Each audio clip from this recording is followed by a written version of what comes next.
Assalamualaikum warahmatullahi wabarakatuh. Perkenalkan, nama saya Ilham Kurniawan Syaputra, NIM 196222010, kelas akuntansi pagi 1. Di sini saya untuk menyelesaikan tugas UTS mata kuliah bank dan non lembaga bank. Baiklah, saya akan menjawab soal pertama, yaitu sebutkan dan jelaskan jenis-jenis lembaga keuangan. Lembaga keuangan itu terbagi menjadi dua, lembaga keuangan bank dan lembaga keuangan lainnya. Baiklah, saya akan menjelaskan pertama, lembaga keuangan bank itu terbagi menjadi tiga, bank sentral, bank umum, dan bank perkreditan rakyat. Untuk bank sentral sendiri, bank sentral itu adalah lembaga yang bertanggung jawab untuk mengawasi sistem keuangan pada suatu negara. Selanjutnya, bank umum. Bank umum adalah badan bidang usaha keuangan yang menjalankan kegiatan usaha perbankan baik secara konvensional maupun syariah. Yang ketiga adalah bank perkreditan rakyat. Bank perkreditan rakyat yang melaksanakan kegiatan usaha secara konvensional dan berdasarkan prinsip syariah yang ada dalam kegiatan tidak memberikan jasa dalam lalu lintas pembayaran tersebut. Selanjutnya saya akan menjelaskan lembaga keuangan lainnya adalah pasar modal. Pasar modal sendiri adalah kegiatan bersangkutan dengan penawaran umum dan perdagangan efek perusahaan publik yang berkaitan dengan efek yang diterbitkan serta lembaga dan profesi yang berkaitan dengan efek tersebut. Kedua adalah pasar uang dan falas, sering disebut juga dengan forex market atau forex exchange. Market merupakan mekanisme pasar di mana uang suatu negara tersebut ditukar dengan mata uang negara yang lainnya. Ketiga adalah koperasi simpan pinjam, merupakan lembaga keuangan yang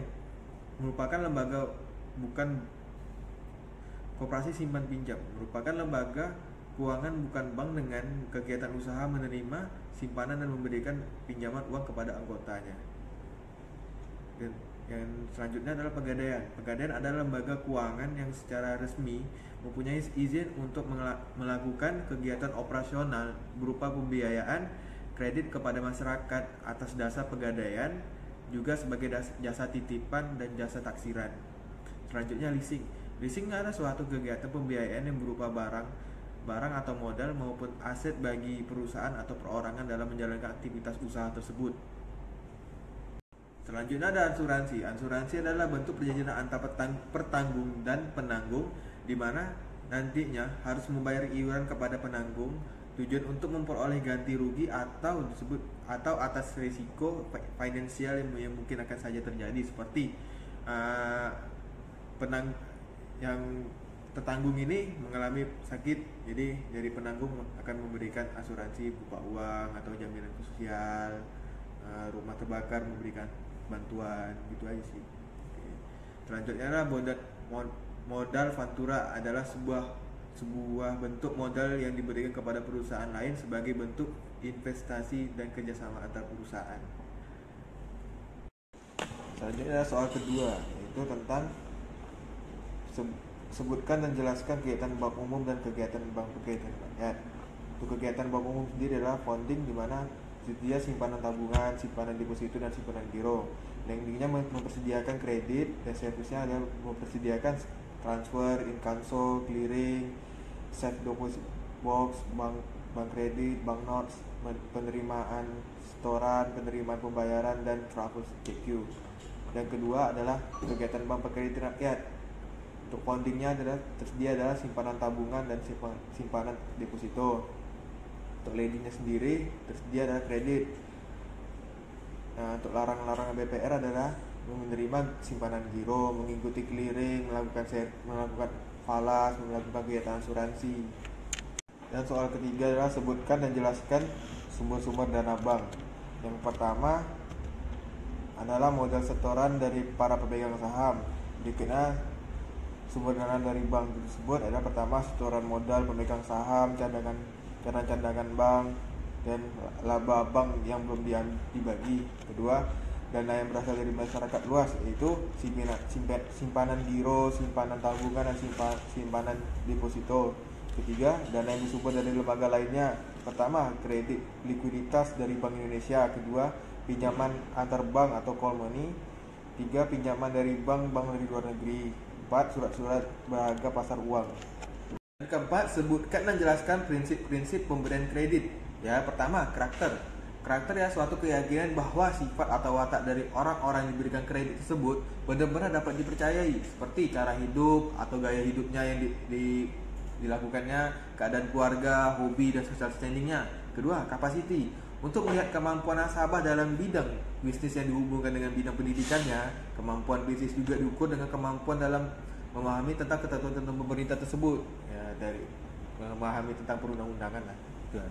Kapital, untuk melihat penggunaan modal, apakah efektif dilihat dari laporan keuangan seperti neraca dan laporan laba rugi, dengan melakukan pengukuran seperti segi likuiditas atau solvabilitas, rentabilitas, dan ukuran lainnya. Kapital juga harus dilihat dari sumber mana modal yang ada sekarang ini.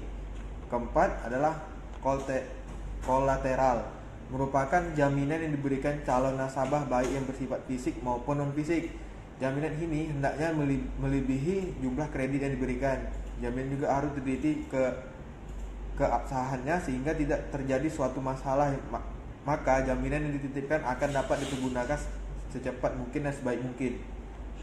Kelima, condition adalah untuk menilai kredit dinilai kondisi ekonominya sekarang dan kemungkinan untuk masa yang akan datang sesuai dengan sektor masing-masing serta diakibatkan dari prospek usaha sektor yang dijalankannya. Dan soal kelima adalah sebut dan menjelaskan jenis-jenis jasa bank.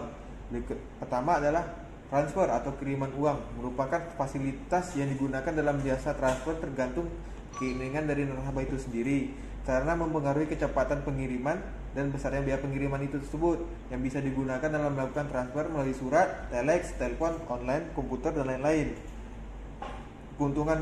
Untuk keuntungan bagi nasabah adalah mengirim uang lebih cepat dan mudah. Pengiriman akan dapat dilakukan lewat telepon melalui pembebanan rekening seperti prosedur mudah dan murah.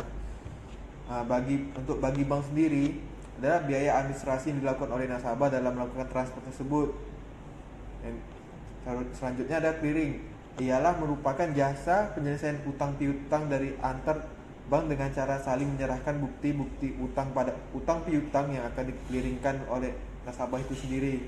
Tujuan untuk dilaksanakan clearing oleh bank adalah untuk memajukan dan memperlancar lalu lintas perjalanan giral. Kedua, agar perhitungan penyelesaian utang piutang yang dilakukan oleh nasabah lebih mudah, aman, dan efisien, serta dokumen-dokumen yang dapat dikliringkan diselesaikan oleh lembaga clearing adalah warkat yang berasal dari dalam kota seperti cek, giro billet, dan lain-lain. Selanjutnya adalah inkasso. Inkasso adalah merupakan jasa bank untuk melakukan penagihan sejumlah uang kepada suatu pihak atau lembaga yang tertentu yang berada di kota berbeda. Dan selanjutnya adalah safe deposit box, merupakan jasa bank yang diberikan untuk nasabah dengan menyewakan kepada nasabah untuk menyimpan dokumen penting ataupun benda-benda berharga, untuk menyimpan surat-surat berharga dan surat-surat penting seperti sertifikat deposito, sertifikat tanah, saham, obligasi, surat perjanjian, akte kelahiran, surat nikah, ijazah, paspor, dan surat dokumen lainnya. Berikutnya lah bangkat, dikeluarkan oleh bank diberikan kepada nasabah untuk melakukan pergunaan transaksi retail dan sistem kredit. Berikutnya banknot, merupakan sarana kepada nasabah untuk melayani transaksi jual dan beli mata uang asing dalam bentuk kertas atau tunai. Terakhir adalah travel check Q, ialah cek perjalanan yang bisa dilakukan untuk perpergian ke luar negeri atau biasa disebut dengan visa, diterbitkan dalam pecahan-pecahan tertentu seperti halnya uang kartal dan diterbitkan dalam mata uang rupiah dengan mata uang asing. Baiklah, sekian hasil video saya. Mohon maaf jika terjadi kesalahan dalam penjelasan. Saya akhiri dengan wabillahi hidayah. Wassalamualaikum warahmatullahi wabarakatuh.